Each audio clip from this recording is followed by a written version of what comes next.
Hey, it's Dave Gerhardt. I spent my career in marketing going from PR intern to CMO, and now I spend my time running Exit 5, which is, in my opinion, at least the world's best community for B2B marketers. If you need a place to connect with your peers, get feedback on your work, or just make new friends in marketing, you should go and check us out. It's exit5.com. You can learn more. All right, marketers, grab your overpriced standing desk and that oat milk latte you love so much, because welcome to Notorious B2B, the only show where we treat LinkedIn drama like breaking news and expose the real B2B marketing sins. Yeah, think of us like SNL meets TMZ, but for the people who argue about whether gated content is still a thing or not. I'm Tass Bober, B2B landing page nerd and lovable troll on LinkedIn. And I'm Tim Davidson, the guy making TikTok-style videos and cutting fruit on LinkedIn. Together, we're cutting out nonsense and roasting the most ridiculous trends in B2B marketing. Because if we have to suffer through another 10 things getting engaged taught me about B2B sales, we're taking you all down with us. Let's get into it.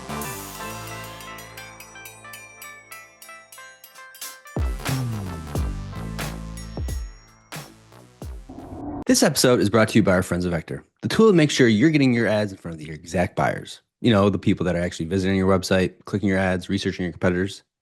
Also, you can sell more stuff. Go check them out at vector.co.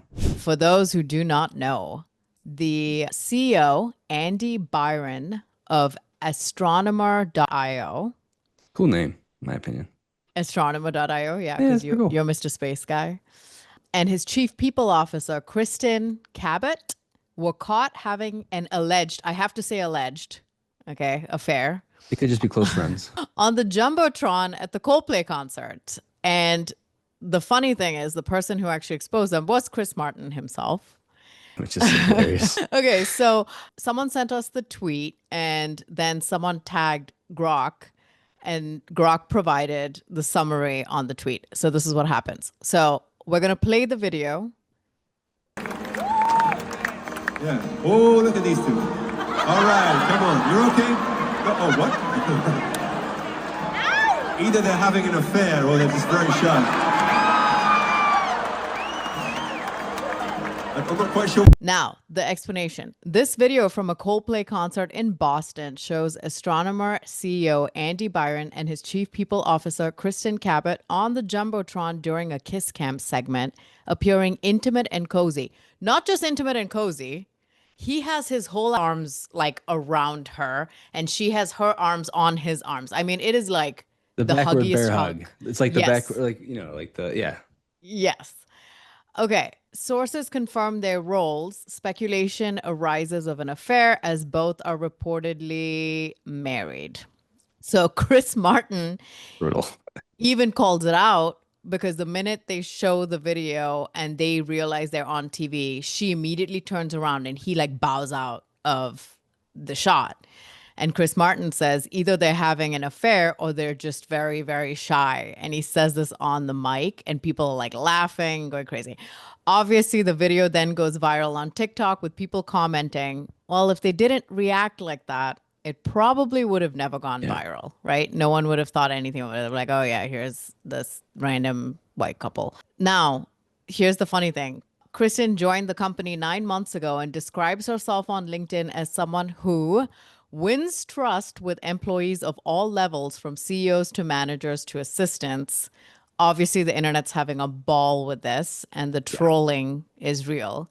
So one message, this account is actually a meme account, you know? He's everywhere. Yeah, you always see this face. Yeah. I don't know how you say it. It's like Paculo, Pepito. I'm going to show you see him from everywhere. our docket. Yeah. So here he is. And he goes, ma'am, I hope this message finds you well. I met you and your boyfriend at the Coldplay concert, and I would very much like to submit my resume for a job. Please and thank you. Oh, wait, this is on LinkedIn? This is on LinkedIn because you can see the Oh. reaction. So that is hilarious. But this guy is a meme. Like I see him on Instagram all the time. So Reddit threads all the time. Reddit. Like, He's a troller. It's either this person or this person's face is everywhere. Yes. Okay. And then neither have provided comment, but you added another point in there, which you just posted about because you couldn't wait until you got on this episode. Yeah. Well, I looked up and I was just curious. Yeah. I looked on Google Trends, looked for the company name. I looked up Astronomer.io, which is the company. So I obviously found out who the CEO was. And big spurge here on July 17th when it happened. Big. Like, good for them. Growth hack. Yeah. It's funny because I had to look them up to find out what they were. Yeah. So it's some kind of like technical software product. They like all these articles, you can tell like Yahoo Finance is not like super in the know. They're like, it's a development firm or something. I'm like, I think it's a software. Yeah, they don't know what they're doing. They don't know. Look at that. It's just that's huge. Good for them. That's a growth hack.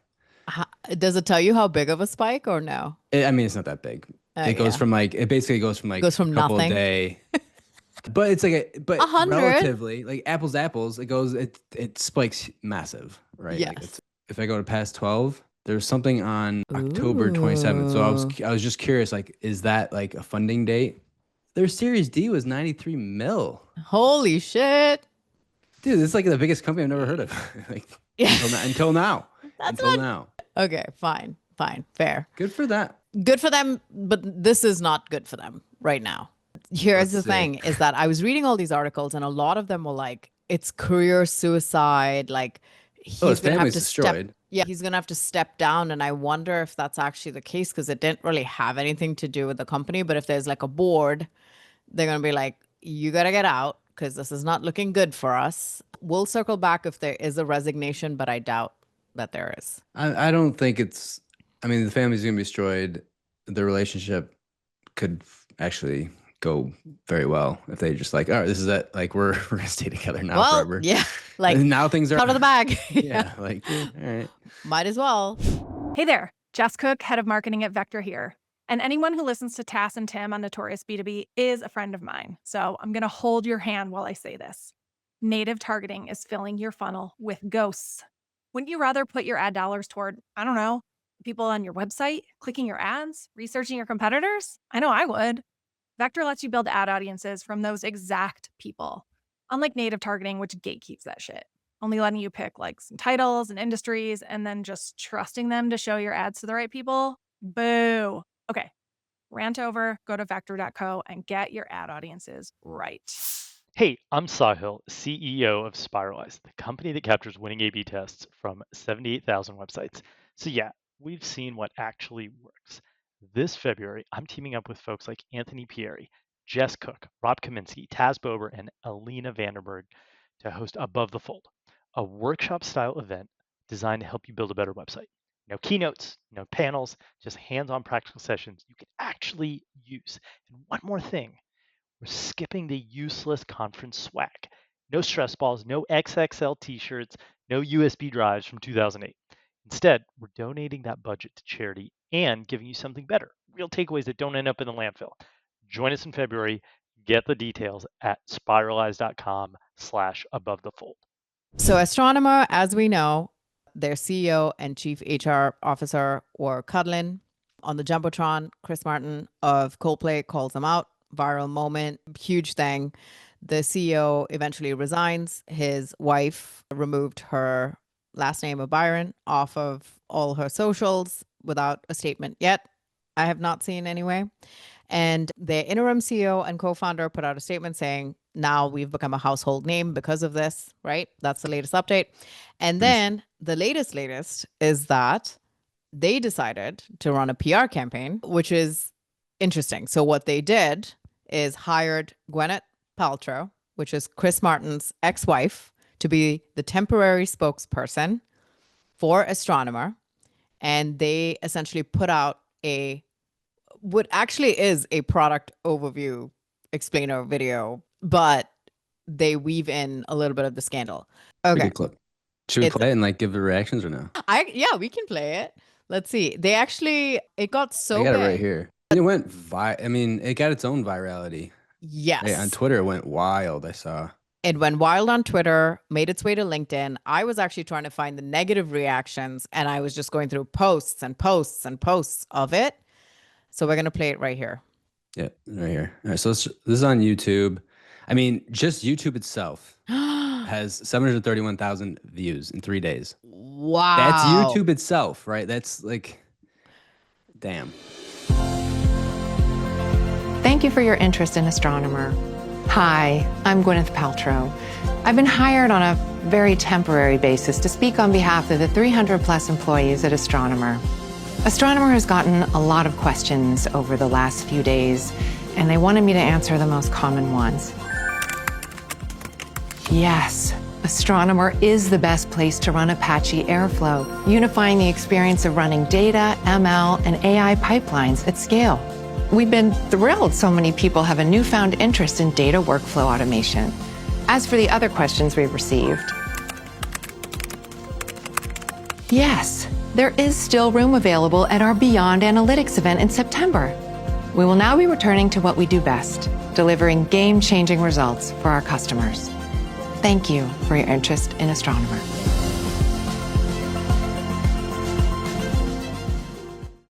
Gwyneth Paltrow, by the way, she's in like the Iron Man movies. She's Tony Stark's ends up being like the fiance wife. She's in a bunch of movies. Chris Martin's ex-wife. Which is the most notable part of this whole thing. Yeah, They got big her. actress. Yeah. And they paid her a shit ton of money to do this. Do you know? How much? No, you would have had to. Maybe. No, this show is full on speculation. True. Well, so probably, right? Like the agent probably wouldn't be doing the job if they didn't. But some people do some crazy shit to like get back at their exes. All it says online is Gwyneth Paltrow was likely paid millions, in quotes, for her role as temporary spokesperson for the tech company Astronomer following the scandal. Okay, that's so fair. nobody knows, but she was definitely gonna be paid for that. 100%. There's also speculation that the agency that did it was Maximum Effort, which is Ryan Reynolds' agency. Really? Like if you've ever seen like the stuff that he owns, like the cybersecurity company, like if you've ever seen those ads or like the Mountain, and they have a company called Maximum Effort. If you go on the website, it's actually very minimalistic. Turns out they probably did it, which makes sense. How do you get Gwyneth Paltrow like in such a short term like this? The turnaround here is crazy. Ryan Reynolds picked up the phone. I mean, here's the thing. There's the same thing with the Bonnie Blue and Air thing. Same thing with Gwyneth Paltrow. The most surprising thing isn't even like the creativity or that they got her and all these hidden Easter eggs and all this other shit. It's the turnaround time, which is like insane for B2B. I literally posted today how long it takes to get stuff done in B2B. Yeah. And the fact that they turned it around in just like a few days, right? Filmed all that, got Gwyneth Paltrow to like come in, sit, do whatever, script, writing, production, all of that shit, and launch it.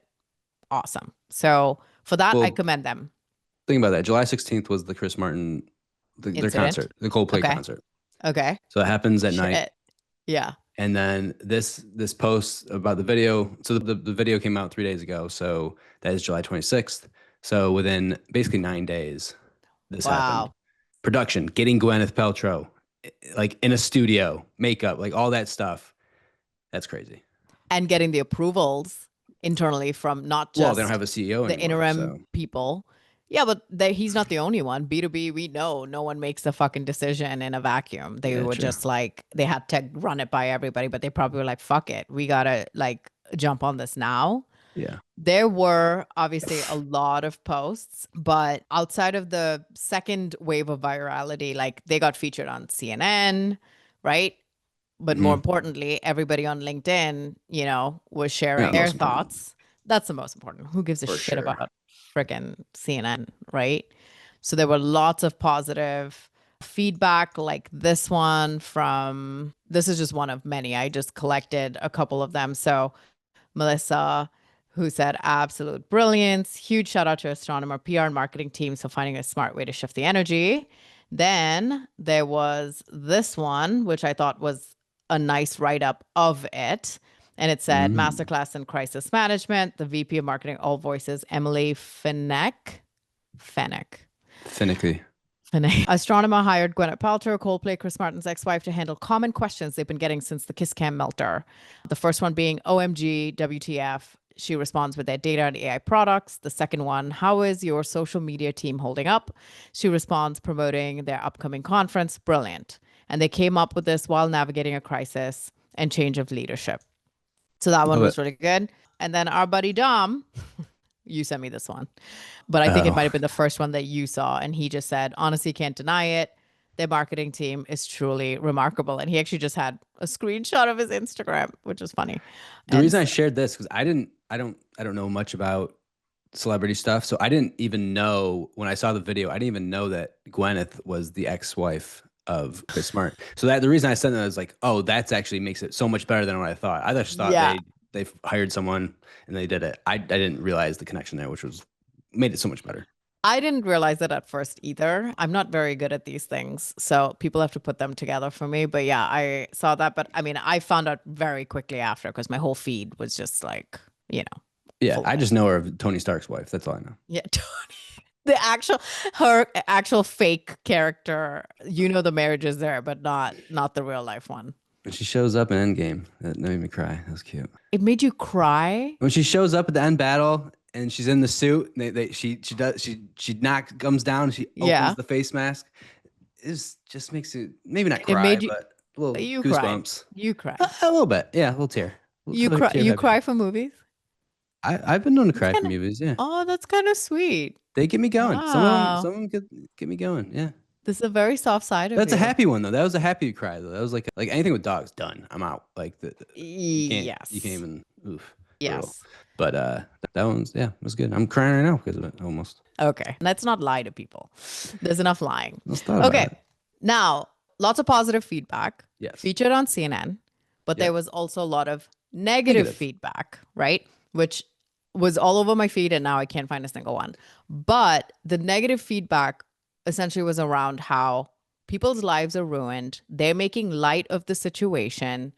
They're, not being considerate, right? They're looking at this as more of a PR crisis than actually like the destruction of lives and all the people that were hurt. And then the other posts about how essentially we're ignoring the actual corporate issues and the ethical issues here that are basically saying, yeah, you can go fuck up and do all of these things, and we're not going to take accountability for our leadership engaging in these activities, and we're making it kind of okay, making fun of it, and then moving past it, which I can kind of see. It's kind of like if it was some lowly employee at this place, he would have gotten fired. They would have never put this much into it.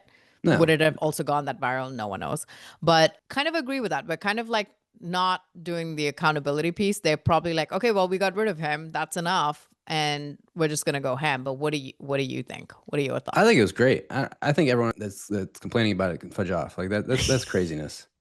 This was such a good way to shape the narrative, or not even like shape the narrative, but like just distract people from it. Like, Well, I think that was what the negative feedback was around, was that we were doing too much distraction when we should be talking about the core issues. But no, I think play they're to the actually handling parts. it head on. I think they faced it directly.